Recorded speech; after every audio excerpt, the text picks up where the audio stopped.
dear friends, viewers, supporters, prayer partners, and all those who are connected with RDF, and especially the core team members. మీకందరికీ ఈ చరిత్రాత్మకమైన చరిత్ర గడిచిన కొలది ఇంకా ఘనంగా సెలబ్రేట్ చేసుకోబడుతున్న క్రీస్తు ప్రభు రావతారిగా వచ్చినటువంటి ఆ సందర్భాన్ని క్రిస్మస్గా సెలబ్రేట్ చేసుకుంటున్నాం. ఆ సందర్భంగానే ఈ 2023 క్రిస్మస్ విషయంలో మనమందరము క్రీస్తు కేంద్రితంగానే క్రిస్మస్ని సెలబ్రేట్ చేసుకుంటూ క్రీస్తు ప్రభు ఏ సంతోషాన్ని మనకి ఇవ్వడానికి, సమాధానాన్ని మనకి ఇవ్వడానికి, దేవునితో సంబంధాన్ని మనకి ఇవ్వడానికి లోకంలోనికి వచ్చారో అవన్నీ మనం అనుభవిస్తూ సాధ్యమైనంత మందికి ఆ క్రీస్తుని గురించిన శుభవార్తను ఈ క్రిస్మస్ ఫెస్టివ్ సీజన్లో అందించడానికి దేవుడు మనకి సహాయం చేయాలి అని హృదయపూర్వకంగా ఆకాంక్షిస్తున్నాను, ప్రార్థిస్తున్నాను. Happy Christmas 2023, Christ centered Christmas 2023, and a blessed, God honoring and God glorifying New Year 2024. Praise be to the Lord. Good day to you friends. RTF ఫ్యామిలీగా ఉన్న మీకు, కనెక్ట్ అయ్యే ప్రతి ఒక్కరికి క్రిస్మస్ శుభాకాంక్షలు. ఈ రోజుల్లో మనం మత్తయి సువార్తలోని మొదటి 2 అధ్యాయాలు, అలాగే లూకా సువార్తలోని మొదటి 2 అధ్యాయాలు పదే చదువుతూ వింటూ గడుపుతూ ఉన్నాం. ఇవి నేరేటివ్స్. ఇలాంటి నేరేటివ్స్ని విజువలైజ్ చేస్తూ చదువుకున్నప్పుడు కానీ విన్నప్పుడు కానీ మనకి దేవుడు లోపలుంచిన క్రిస్మస్ సంతోషం బయటకు రావడానికి అవకాశం ఉంటుంది. ఆ రకంగా సమయాన్ని సద్వినియోగం చేసుకుంటూ ఈ క్రిస్మస్ పీరియడ్లో దేవుడుంచిన సంతోషం మనం అనుభవించాలని, ఈ పీరియడ్ హ్యాపీగా మనం గడపాలని కోరుకుంటూ నేను ముగిస్తున్నాను. Happy Christmas to you. Thank you.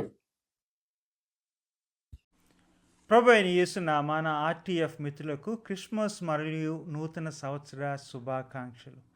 ఈ పండుగ దినాల్లో, అలాగే ఎదుటిన్న సంవత్సరంలో మీ అందరికీ ఆయురారోగ్యాలు ఉండాలని, మీ కుటుంబాల్లో అవగాహన, ఆనందం ఉండాలని, మన సమాజంలో శాంతి సమాధానాలు ఉండాలని నా యొక్క ప్రార్థన.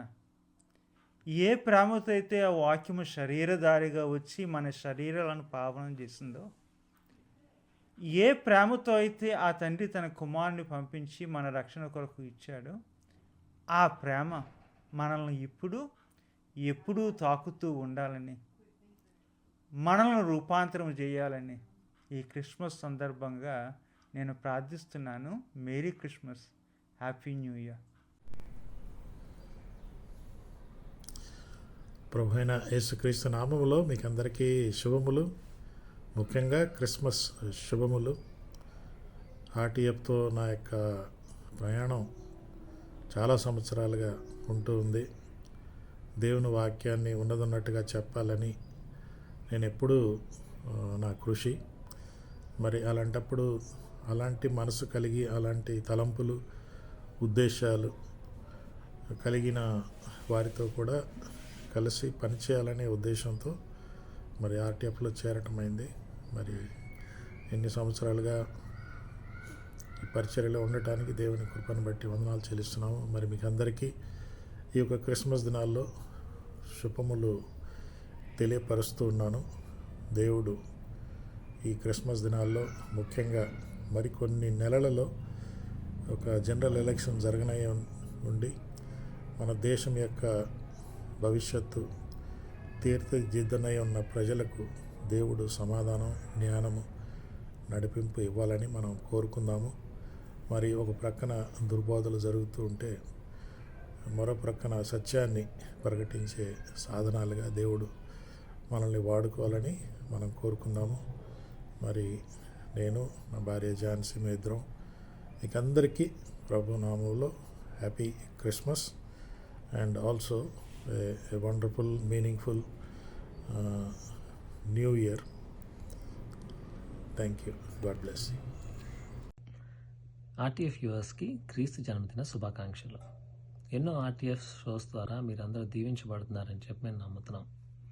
అయితే ఈ క్రిస్మస్ సీజన్లో చిన్న మాట. యెషయా 9వ అధ్యాయంలో క్రీస్తు పుట్టుక గురించి, క్రీస్తు వ్యక్తిత్వం గురించి 4 విషయాలు రాయబడినాయి. దాంట్లో ఆశ్చర్యకరుడైన ఆలోచనకర్త, అంటే ఇంగ్లీష్లో వండర్ఫుల్ కౌన్సిలర్ అని ఉంటుంది. ఈ రాజు ఎలాంటి రాజు అంటే, వాళ్ళ ప్రజలు పడే బాధల్లో కానీ, కాన్ఫ్లిక్ట్స్లో కానీ, కన్ఫ్యూజన్స్లో కానీ ఎప్పుడైతే ఈ రాజును అప్రోచ్ అవుతారో చాలా వండర్ఫుల్గా, బ్యూటిఫుల్గా కౌన్సిల్ చేసి సరైన మార్గంలో పెట్టగలిగిన రాజు. అలానే బలవంతుడైన దేవుడు అనే మాటను వాడారు. ఈ రాజ్యంలో ఉండే ప్రజలు చాలా సేఫ్గా, ఎటువంటి శత్రుభయం లేకుండా జీవించగలరు. ఎందుకంటే ఈ దేవుడు తన బలమైన చేతులతో వాళ్ళని పట్టుకొని ఉన్నాడు. ఎవ్వరూ ఆయన చేతిలో నుంచి తీసుకెళ్లరు. అలానే నిత్యుడగు తండ్రి అనే మాటను వాడారు. ఈయన ఒక రాజు వలే కాదు, రాజులాగే కాదు, ఒక మంచి తండ్రిలాగా మన లేమిలో తోడుంటూ, అలానే మనం ఎటువంటి తప్పుడు మార్గంలో వెళ్తున్నా దాన్ని సరిచేసి సరైన మార్గంలో పెట్టగలిగిన తండ్రి.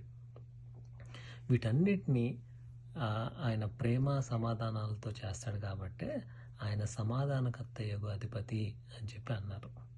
ఈ క్రిస్మస్ సీజన్లో మనం గుర్తుపెట్టుకోవాల్సింది ఏంటంటే, ఇలాంటి రాజు కింద మనం బ్రతుకుతున్నాం. దాన్ని బట్టి మనం సంతోషిస్తా ఈ క్రిస్మస్ని సెలబ్రేట్ చేసుకుందాం. దేవుడు మిమ్మల్ని దీవించును గాక.